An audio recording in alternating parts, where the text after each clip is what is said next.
Hey guys, how are you? कैसे हैं आप सब लोग? सो आज हम लोग बात करने वाले हैं very important part of the preparation. So my self CP Sharma, और मैं लास्ट 10 ईयर से नीट और जेई के स्टूडेंट्स को मेंटर कर रहा हूँ और उनके डॉक्टर और इंजीनियर बनने के सपने को मतलब साकार कर रहा हूँ। तो आज मैं सबसे इम्पॉर्टेंट टॉपिक पर बात करना चाह रहा हूँ बच्चों। तो सबसे बड़ी मेजर प्रॉब्लम क्या है कि नीट, स्पेशली नीट के बच्चों के लिए, कि वो ड्रॉपर क्यों बनते हैं।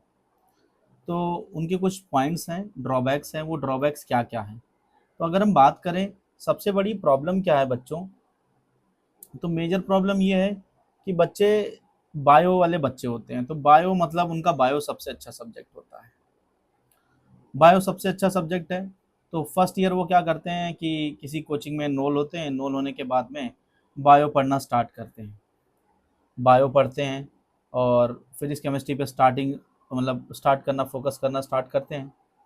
तो फिर होता क्या है कि धीरे धीरे उनका, मतलब बायो को ज़्यादा टाइम देते हैं, जिस वजह से उनका फिजिक्स और केमिस्ट्री धीरे धीरे छूटता जाता है। और जब फिजिक्स और केमिस्ट्री धीरे धीरे छूटता जाता है तो फिर वो कहते हैं चलो ठीक है। फिर बायो वाले टीचर्स भी बोलते हैं कि नहीं नहीं, बायो पढ़ो, बायो से पूरा काम चल जाएगा। फिर वो फर्स्ट ईयर पेपर देते हैं और फर्स्ट ईयर पेपर देने के बाद में फिर उनका कुछ नहीं होता है। उन्हें पता चलता कि नहीं नहीं यार, अपन को फिजिक्स केमिस्ट्री भी पढ़नी चाहिए। फिर they start focusing on physics chemistry as well as bio. So फिर क्या होता है कि धीरे धीरे वो लोग फिजिक्स छोड़ देते हैं मिड ऑफ द सेशन में जाके, जैसा मेरा ऑब्जर्वेशन है। मिड ऑफ सेशन में फिजिक्स छोड़ देते हैं। उसके बाद फिर वो बायो फिजिक्स करते हैं, बायो और केमिस्ट्री करते हैं। बायो और केमिस्ट्री करने के बाद में फिर उनका इस बार सेकेंड ड्रॉप लग जाता है, क्योंकि बिना फिजिक्स के आप सिलेक्ट नहीं हो सकते हैं। पहली बात आप ये अच्छी तरीके से समझ लीजिए। फिर थर्ड अटेम्प्ट में वो फिजिक्स पर फोकस करते हैं। तब तक फिजिक्स थोड़ी सी फैमिलियर भी हो जाती है, क्योंकि इतनी जल्दी बायो वाले बच्चे फिजिक्स ग्रिप नहीं कर पाते हैं। फिर वो बायो पढ़ना स्टार्ट करते हैं अपना बढ़िया से, पढ़ते रहते हैं। सॉरी, फिजिक्स पढ़ना स्टार्ट करते हैं फिर थर्ड अटेम्प्ट में जाके सेलेक्ट हो जाते हैं। तो प्रॉब्लम आती है कि फिजिक्स पढ़ते क्यों नहीं है बायो वाले स्टूडेंट।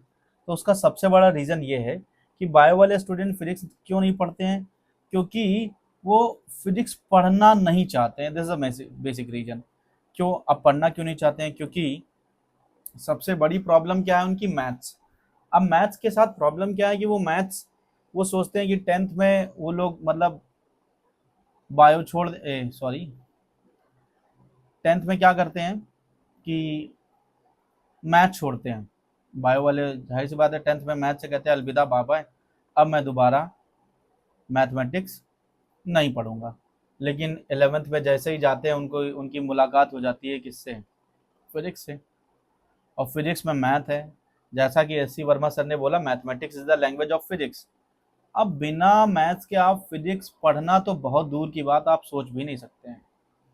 तो यहाँ से पॉइंट ये निकल के आता है कि करना क्या हम लोग को, सबसे पहले बेसिक मैथमेटिक्स पढ़नी। बेसिक मैथमेटिक्स के कुछ टॉपिक जैसे इंटीग्रेशन, डिफरेंशिएशन, वेक्टर। वेक्टर के बिना तो फिजिक्स आप सोच भी नहीं सकते हैं।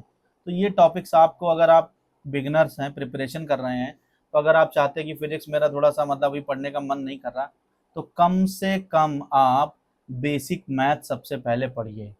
जब आप सबसे पहले बेसिक मैथ डिस्कस करेंगे, पढ़ेंगे, तो बेसिक मैथ जैसे ही पढ़ेंगे तो आपका फिजिक्स में मन लगना स्टार्ट हो जाएगा। अब आती, फिजिक्स पूरी दो सेक्शन में, 11th as well as 12th। तो क्लास 11th की फिजिक्स और क्लास 12th की फिजिक्स। तो 11th की फिजिक्स इतनी ज़्यादा इंपॉर्टेंट है कि मॉडर्न फिजिक्स के कॉन्सेप्ट भी 11 मैकेनिक्स को यूज़ करके एक्सप्लेन करे जाते हैं। तो आप 11th की फिजिक्स में, जैसे आपका काइनेमेटिक्स है, न्यूटन्स लॉ ऑफ मोशन है। काइनेमेटिक्स और न्यूटन्स लॉ ऑफ मोशन बहुत इंपॉर्टेंट चैप्टर हैं, दोनों के दोनों आपके बेसिकली यूनिट की अगर हम बात करें, तो उन दोनों यूनिट्स को आप बहुत अच्छी तरीके से डिस्कस करिए अपने, मतलब ना ज़्यादा कुछ स्टार्टिंग में करिए, तो कम से कम एक्सेलरेशन कैसे काम करता है, वेलोसिटी कैसे काम करती, ये सारी चीज़ें तो सीख ही लीजिए। तो ये मैं ट्रायल वीडियो है आप लोग को गाइड करने के लिए।